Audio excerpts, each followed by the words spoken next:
श्रीरामचंद्र स भगवान अद्वैत परमानंदात्मा यत्परब्रह्म भूर्भुवः स्वः तस्मै वै नमो नमः। ओम यस्मिन् सर्वं यतो सर्वं यः सर्वं सर्वतश्च यः यस्य सर्वमयो नित्यं तस्मै सर्वात्मने नमः। तस्मै सर्वात्मने नमः। ओम परावर रूप में उपस्थित मेरी प्रिय आत्माओं, आप लोग मेरे द्वारा शाश्वत सनातन हिंदू धर्म के व्यवहारिक स्वरूप के विषय में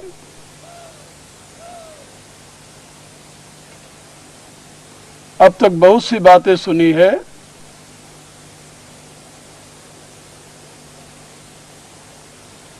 आगे कुछ और बातें मैं आपसे करने जा रहा हूं। यहाँ एक बात ध्यान रखना है कि श्रुति वाक्य का जो आदेश है वह सामान्य स्थिति के लिए है। जैसे मातृदेवो भव, पितृदेवो भव, आचार्य देवो भव आदि ये जो वाक्य हैं, अतिथि देवो भव, ये सब सामान्य स्थिति के लिए है। धर्मानुसार जीवन यापन करने वाले माता पिता, आचार्य और अतिथि आदि के प्रति देव भावना का होना, उनका आदर सम्मान पूजन सत्कार करना ये आवश्यक है। किंतु ये नियम सदैव सर्वत्र सभी परिस्थितियों में लागू नहीं हो सकते। जैसे कल मैंने आपको एक बात समझाई थी कि यदि अहिंसा धर्म है तो आतताई की हिंसा करना भी धर्म है। यदि सत्य बोलना धर्म है तो दूसरे के प्राणों की रक्षा के लिए असत्य बोलना भी धर्म हो जाता है। यानी किस अवस्था में किस दृष्टि से धर्म का निर्णय किया जाए, ये संदेश आपको स्मृतियां देती है। आपको ये ज्ञात है कि यदि आप श्रुति के वाक्य का ही अनुकरण करते रहेंगे तो इस सृष्टि में बहुत से ऐसे व्यक्ति और प्राणी हैं जो आपके जीवन की रक्षा के लिए घातक सिद्ध हो सकते हैं। जैसे अहिंसा का पालन करने वाला व्यक्ति यदि ये निश्चय करे कि हम किसी भी मच्छर को नहीं तकलीफ देंगे तो एक बैक्टीरिया उसके जीवन का घातक हो सकता है। इतना ही नहीं, आप जानते हैं ना, मनुष्य इतना शक्तिशाली है कि अपनी बुद्धि के प्रयोग से उसने अणु बम, एटम बम, हाइड्रोजन बम क्या क्या बना दिया। वो चाहे तो करोड़ों व्यक्तियों का वध कर सकता है एक सेकंड में। लेकिन उसी मनुष्य को एक छोटा सा मच्छर, जिसको आप मलेरिया का मच्छर कहते हैं, पिछले दिनों दिल्ली में फैला हुआ था डेंगू बुखार, डेंगू का मच्छर, वह मृत्यु के घाट में उतार देता है। अब आप बताइए वहां पर क्या करेंगे, किस प्रकार के अहिंसा का पालन करेंगे। यदि उन मच्छरों के मारने के लिए व्यवस्था न की जाए तो मानव जाति की क्या गति होगी। इसी प्रकार से और भी अनेकों उदाहरण आप देख सकते हैं। कहीं कहीं पर जिसको आप हिंसा समझते हैं वो अहिंसा से भी ज्यादा उपयोगी सिद्ध होता है, क्योंकि मानव शरीर श्रेष्ठतम परमात्मा की कृति है। इसकी सुरक्षा के लिए जो भी आवश्यक कार्य हैं उसको करते रहना चाहिए, क्योंकि इस मानव शरीर से ही व्यक्ति परम पद को प्राप्त कर सकता है। जैसा कि पहले मैंने बताया है कि यह मानव शरीर आपको नरक के रास्ते पर भी ले जा सकता है, स्वर्ग के रास्ते पर भी ले जा सकता है, मोक्ष के रास्ते पर भी ले जा सकता है, और मोक्ष से परे ज्ञान वैराग्य युक्त परमात्मा की भक्ति प्रदान कर सकता है।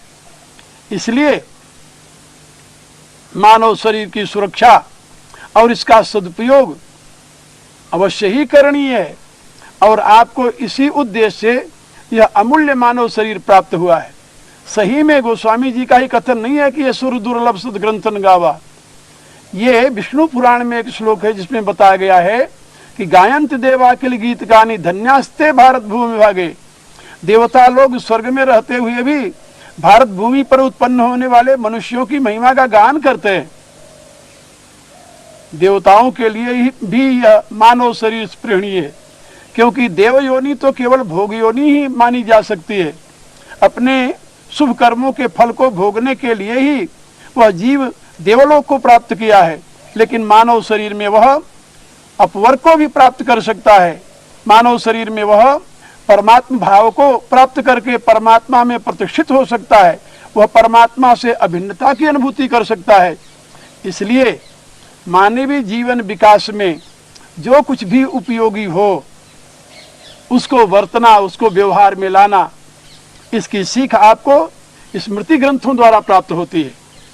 नीति शास्त्र का एक श्लोक है, आप कैसे जाने कि आप किस रास्ते पर जा रहे हैं। आप जिस रास्ते पर चल रहे हैं ये नरक का रास्ता है या स्वर्ग का रास्ता है या अपवर्ग का रास्ता है, आपको कैसे पता चलेगा। नीति शास्त्र ने बताया कि आपके कर्मों के द्वारा आप स्वयं अनुमान लगा सकते हैं कि आप किस रास्ते पर जा रहे हैं। नरक के रास्ते पर चलने वालों का लक्षण बताया गया। क्या लक्षण है उनका? नीति शास्त्र कहता है अत्यंत कोपा, ये पहला लक्षण है। आप जानते हैं ना, क्रोध जो है वह जीवन में धर्म को नहीं रहने देता। किसी भी प्रकार से क्रोध आ जाए जीवन में तो करे क्रोध जिम धर्म ही दूरी, वो धर्म को आपसे बहुत दूर फेंक देता है। क्रोध में मनुष्य को बोध नहीं होता, और बोध के अभाव में धर्म की प्रतिष्ठा नहीं हो सकती। इसलिए जो अत्यंत क्रोधी हैं, हाँ, कारण पाकर क्रोध आना बात अलग है। कारण पाकर कोई खास कारण हो, खास कारण, जैसे कोई अन्याय कर रहा है किसी निर्बल के ऊपर, ऐसी स्थिति में यदि उस अन्याय के प्रति हृदय में क्रोध आ गया तो कोई गलत बात नहीं है, क्योंकि ऐसी स्थिति में तो भगवान के अवतार को भी क्रोध आ जाता है, बड़े बड़े ऋषियों को भी क्रोध आ जाता है। वो अन्याय को बर्दाश्त नहीं कर सकते, अनर्थ को बर्दाश्त नहीं कर सकते। लेकिन अत्यंत कोपा, बिना कारण माने अपने स्वार्थ की पूर्ति में यदि कोई व्यवधान हुआ तुरंत क्रोध आ गया। अपनी वासना की पूर्ति में यदि व्यवधान पड़ा तो क्रोध आ गया। जैसा कि गीता में भगवान ने बताया, कामात क्रोधो भिजायते, काम ऐसा क्रोध ऐसा रजोगुण समुद्भव। काम के अपूर्ति में क्रोध की अभिव्यक्ति स्वाभाविक हो जाती है, यानी काम पूर्ण नहीं होता तो क्रोध आ जाता है, और उस क्रोध में व्यक्ति अपने को नहीं दूसरे को उस काम की अपूर्ति में हेतु ढूंढने लगता है कि किसके कारण मेरा ये कार्य पूरा नहीं हुआ, मुझे ये वस्तु नहीं मिली या मुझे ये पद नहीं मिला। तो इस प्रकार का जो क्रोध है वो तो उसके पतन का रास्ता है। इसलिए अत्यंत कोपा। और क्रोधी व्यक्ति क्या करता है? क्रोधी व्यक्ति केवल कठोर वाणी का प्रयोग करता है। तुलसीदास जी ने अपने रामायण में लिखा है, आप लोग पढ़े होंगे, काम की इच्छा दंभ बल और लोभ की इच्छा दंभ बल, काम को केवल नारी, क्रोध के परुष वचन बल मुनिवर कहे विचार। जिस समय मनुष्य में लोभ बढ़ता है तो उसके जीवन में इच्छा और दम्भ की वृद्धि होती है, कामना जागृत होती है तो उसके लिए नारी प्रिय लगने लगती है। और जब क्रोध बढ़ता है तो परुष वचन बल, कठोर वचनों का प्रयोग करता है वो। तो अत्यंत कोपा कटुकाच वाणी, जो अत्यंत क्रोधी है उसकी वाणी कभी मधुर नहीं हो सकती। याद रखिए, उसके द्वारा मधुर वाणी का उच्चारण ही नहीं हो सकता। और आपको तो ये पता है ना कि आपके सारे शरीर के अंगों में भगवान ने कोई न कोई हड्डी लगाई है, छोटी हड्डी हो, बड़ी हड्डी हो, पतली हो, मोटी हो। लेकिन आपकी जिह्वा एक ऐसा यंत्र है जिसमें जरा सा भी कहीं हड्डी के लिए स्थान नहीं है। कितनी कोमल है वो, इसलिए उसका एक नाम है रसना, और उसका एक नाम सरस्वती भी है। हाँ, वेद में ये जिह्वा को सरस्वती भी कहा गया। सरस्वती माने सरस्वती, वह रसवती है जिह्वा, और उसके द्वारा रस में शब्दों का ही प्रयोग होना चाहिए। लेकिन जब आप क्रोध के आवेश में आते हैं तो उस कोमल जिह्वा से आप कठोर शब्दों का प्रयोग करने लगते हैं। और आप जानते हैं कि शस्त्र का मारा हुआ व्यक्ति बच भी सकता है, लेकिन कठोर शब्द का मारा हुआ व्यक्ति कभी बच नहीं पाता, यानी कहने का प्राय उसकी पीड़ा को बर्दाश्त नहीं कर पाता। तो अत्यंत कोपा कटुका चबाणी, ये नरक के रास्ते पर चलने वालों के लक्षण है। दुःशीलता, और उस चरित्रहीन होता है, शीलहीन होता है, निष्ठुर हृदय का होता है, उसके हृदय में दया नहीं रहती, वह दया से बहुत दूर हो जाता है। और आप जानते हैं कि दया धर्म का मूल है, पाप मूल अभिमान। वह अहंकारी पाप का बाप बन जाता है, दया से बहुत दूर हो जाता है। तो अत्यंत कोपा कटुका चबाणी दुःशीलता स्वजने सुवैरम, और ऐसी स्थिति में वह जो अपने प्रियजन हैं उनको भी शत्रु समझने लगता है। जो उसकी हित की बात करते हैं उनको भी सोचता है कि मेरे दुश्मन हैं। आपको बहुत ऐसे लोग मिलेंगे जिससे आप चर्चा करें तो आपको यही उत्तर देंगे, भाई मैं तो दुनिया का भला चाहता हूं लेकिन दुनिया मेरी दुश्मन बन गई है। यानी ऐसा लगता है कि जैसे सारे जीवों से इनकी पुरानी दुश्मनी चली आ रही है। कभी कभी तो भगवान को भी दुश्मन अपना घोषित कर देते हैं कि मेरे विचार से भगवान मेरे को पसंद नहीं करता, या मेरे किसी काम को सफल नहीं होने देता। इसका अभिप्राय कि भगवान से भी इनकी दुश्मनी चली आ रही है। तो ये जो प्रवृत्तियां हैं ये नारकी जीवन की प्रवृत्तियां हैं। दुःशीलताम च स्वजने सुवैरम, दुःशीलता माने कठोरता। शील शब्द का अर्थ एक सदाचार भी होता है, कदाचारी, अनाचारी, दुराचारी, इस प्रकार की प्रवृत्ति का आविर्भाव हो जाता है जीवन में। और ऐसा व्यक्ति नरक पथ का अनुगामी होता है। याद रखिए, अत्यंत कोपा कटुका चबाणी दुःशीलताम च स्वजने सुवैरम, जो उसके स्वजन हैं, सुहृद जन हैं, जो उसके हित की बात करते हैं, उनको भी अपना शत्रु मानने लगता है वो। और वो ऐसा समझता है कि ये मेरे सुख में व्यवधान उपस्थित कर रहे हैं, मेरी कामना की पूर्ति में बाधक हो रहे हैं, जो मैं चाहता हूं उसे प्राप्त नहीं करने दे रहे हैं, जैसा मैं करना चाहता हूं वैसा नहीं करने दे रहे हैं। और वो अपने सुहृद को जब दुश्मन मानने लगता है, विरोधी मानने लगता है, तो आप बताइए उसको सही रास्ते पर ले जाने के लिए कौन दूसरा आएगा? उसको सही सीख देने वाला कौन दूसरा मिलेगा? उसे सही दिशा प्रदान करने वाला दूसरा सहयोगी कौन मिल सकता है? इसलिए दुःशीलताम च स्वजने सुवैरम। और नीच प्रसंग, ऐसे लोग नीच व्यक्तियों का संग करते हैं। नीच कौन है? जिसकी नीच बुद्धि है। नीच कौन है? जिसके नीच विचार हैं। नीच कौन है? जिसके नीच कर्म है। ऐसे व्यक्ति को नीच कहते हैं। दुनिया में दो ही प्रकार के व्यक्ति मिलेंगे, एक वे जिनके उच्च विचार हैं, जिनके उच्च आदर्श हैं, जो उन आदर्शों की सुरक्षा के लिए अपने सर्वस्व का त्याग भी करने के लिए तत्पर रहते हैं, और एक वो व्यक्ति जिनके नीच विचार हैं, जिसके नीच कर्म हैं, जिसकी नीच वृत्ति है। वो अपनी कामना को पूर्ण करने के लिए अपने धर्म का भी त्याग कर सकते हैं। आज आपको बहुत ऐसे लोग मिलेंगे जो अपने स्वार्थ की सिद्धि के लिए उन कर्मों को भी करने के लिए तत्पर रहते हैं जो कर्म उनको नहीं करना चाहिए, जिन कर्मों के द्वारा उनकी नीच स्थिति का अवबोधन होता है, ऐसे कर्मों में वो प्रवृत्त हो जाते हैं। और नीच प्रसंग, ये सब क्यों होता है? नीच व्यक्तियों के संग का परिणाम है। तुलसीदास जी ने अपनी रामायण में एक चौपाई लिखी, को न कुसंगत पाई न साई, रहे न नीच मते चतुराई। दुनिया में कौन ऐसा व्यक्ति हुआ जिसको कुसंगति मिली हो और उसका नाश न हुआ हो? उन्होंने एक बात और कही, रहे न नीच मते चतुराई। नीच व्यक्ति के मत में आने से व्यक्ति की चतुरता समाप्त हो जाती है। कुशलता समाप्त हो जाती है, बुद्धिमत्ता समाप्त हो जाती है। ऐसा व्यक्ति जो है वह नीच प्रसंगी कहा जाता है, नीच व्यक्तियों का संग करने वाला। उसके मार्गदर्शक नीच लोग होते हैं, उसके पतन के रास्ते पर ले जाने वाले भी वही लोग होते हैं। एक बात याद रखिए, प्रत्येक मनुष्य में दो प्रकार के संस्कार हैं। एक तो पाश्विक संस्कार, जो अनेक योनियों में भटकते हुए मानव योनि में आने पर उन पूर्व के योनियों के संस्कार, जिसको नेचुरल इंस्टिंक्ट कहते हैं अंग्रेजी में, एक तो वो संस्कार है, और दूसरा उसमें दैवी संस्कार है। क्योंकि बुद्धि जो है यह अदिति है, और अदिति की संतानें देवता होती है, तो आप जानते हो। तो विशुद्ध बुद्धि के द्वारा जिन संस्कारों का, जिन गुणों का आविर्भाव होता है, उनको दैवी गुण कहते हैं। तो मनुष्य के पास बुद्धि भी है और मनुष्य के पास पूर्व के संस्कार भी हैं। बुद्धि दैवी गुणों की जन्मदात्री है और पूर्व के संस्कार उसके पशुता के।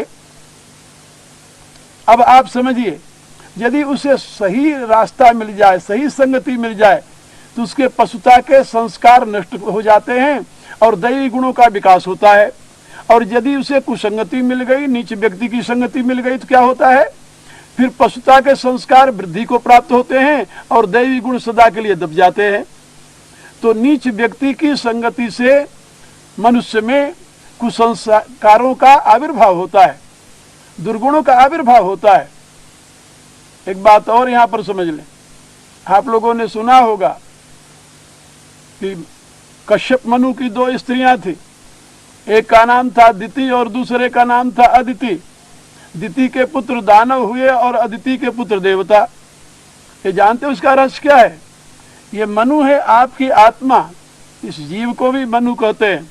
हाँ, उपनिषदों में इसका नाम मनु भी है एक। और इस मनु की दो प्रकार की वृत्तियां हैं, जिसको दो स्त्रियां बताया गया है। एक वह बुद्धि है जो भेदकरी बुद्धि है, जिसको दिति कहते हैं। दो अवखंडने धातु से दिति शब्द बनता है संस्कृत में, जिसका अर्थ होता है विभाजन को स्वीकार करना, विभाजन को मानना, विभाजन को देखना। अवखंडन माने टुकड़े टुकड़े में किसी सत्य को समझना। और इस प्रकार की जो बहुआयामी वृत्ति है, बहुआयामी वृत्ति को दिति कहते हैं। और इसकी संतानें जो होती हैं वो दैत्य होती हैं। दैत्य माने ये कुसंस्कारों से युक्त, जिसकी मैं भी चर्चा कर रहा हूं। और ऐसे संस्कारों वालों को ही नीच कहते हैं। और अदिति, जो बुद्धि सभी में समभाव देखती है, जिसमें भेद नहीं है, जिसमें विखंडन नहीं है, जिसमें किसी प्रकार की डाइवर्सिटी नहीं है, ऐसी बुद्धि को अदिति कहते हैं। वह अदिति जो है उससे देवताओं का आविर्भाव होता है। यानी समभाव में जो बुद्धि है उससे दैवी गुणों का आविर्भाव होता है, विषम भाव में जो बुद्धि है उससे आसुरी गुणों का आविर्भाव होता है। तो नीच प्रसंग का अभिप्राय होता है कि ऐसे लोग जिनकी बुद्धि कुत्सित है, दूषित है, अपवित्र है, तामसिक और राजसिक है, जिसकी बुद्धि में समभाव नहीं है, विषम भाव है, ऐसे नीच व्यक्तियों का संग करने वाला व्यक्ति कभी समभाव वाली बुद्धि का धनी नहीं हो सकता। और जब तक समत्व बुद्धि की प्राप्ति नहीं होती, तब तक उसमें दैवी गुणों का प्रकाश भी नहीं हो सकता। समत्व बुद्धि ही दैवी गुणों की प्रकाशिका हुआ करती है, दैवी गुणों को उत्पन्न करती है। तो मैं आप लोगों को ये बता रहा था कि ऐसा जो नरक पथ का पथिक है, वह तो नीच प्रसंग और कुलहीन सेवा, वह नीच व्यक्तियों का साथ करता है, नीच बुद्धि वालों का, नीच कर्म वालों का, नीच विचार वालों का, नीच व्यवहार वालों का साथ करता है। ये नीच ऊंच का निर्णय कैसे किया जाए, ये भी आप समझ लें, इसको भी आप ध्यान से सुने। ये प्रकृति के जितने परिणाम हैं, सबकी गति ऊपर से नीचे की होती है। यानी कारण से स्थूल तक आते हैं वो, कारण से सूक्ष्म, सूक्ष्म से स्थूल। जैसे अव्यक्त प्रकृति से महतत्व, महतत्व से अहंकार, अहंकार से मन, अहंकार से ही 5 विषय, 5 विषयों से 5 महाभूत। तो ये सूक्ष्म से स्थूल की तरफ आए, यानी ऊपर से नीचे की तरफ आए, आप यूं समझिए व्यापकता से सीमा की तरफ आए, तो ये सब क्या हुआ, ये ऊपर से नीचे हुआ। अब इन नीच पदार्थों में जिसकी वृत्ति है, इन्हीं को जो सत्य मानने लगता है, जो विषयों की सत्ता को ही सत्य मानने लगता है, जो पंचमहाभूतों की सत्ता को ही सत्य मानने लगता है, जो अपनी इंद्रियों के विषयों को ही सत्य मानने लगता है, इंद्रियों को ही सत्य मानने लगता है, या इंद्रियों के धनी मन को ही सत्य मानने लगता है, इस प्रकार की वृत्ति वाले व्यक्ति को नीच वृत्ति कहते हैं। क्योंकि ऐसे व्यक्ति ही दुनिया के संग्रह में लगते हैं, ऐसे व्यक्ति ही व्यक्तिवाद के धनी होते हैं, और यही व्यक्तिवाद पूंजीवाद को जन्म देता है। और ये पूंजीवादी और व्यक्तिवादी लोग दुनिया में मनुष्यता के हत्यारे होते हैं, बात याद रखना। मनुष्य के हत्यारे बने वा न बने, लेकिन मनुष्यता की हत्या ये अवश्य करते हैं, क्योंकि बिना मनुष्यता की हत्या किए न तो ये पूंजीपति बन सकते हैं और न तो ये व्यक्तिवादी बन सकते हैं। इसलिए मैं आप लोगों को बता रहा था कि इस प्रकार की वृत्ति रखने वाले को हमारे यहाँ नीच वृत्ति वाला व्यक्ति कहा गया है। उच्च वृत्ति वाला व्यक्ति कौन है? जो अपनी चेतना को ऊर्ध्व दिशा प्रदान करता है, उच्च गति प्रदान करता है, जो अपने शरीरगत चेतना को इंद्रियों में, इंद्रियगत चेतना को मन में, मनगत चेतना को अहम में, अहमगत चेतना को बुद्धि में प्रतिष्ठित कर परमात्मा के साथ युक्त होना चाहता है, उसको उच्च विचार का व्यक्ति कहते हैं। ऐसे उच्च विचार के व्यक्ति की संगति करने पर मनुष्य की ऊर्ध्व गति होती है, और निम्न विचार वाले व्यक्ति की संगति करने पर मनुष्य की निम्न गति होती है। अब इससे आप लोग समझ गए होंगे कि नीचे प्रसंग का क्या अर्थ होता है, निम्न गति वाले व्यक्ति की संगति करने का क्या अर्थ होता है।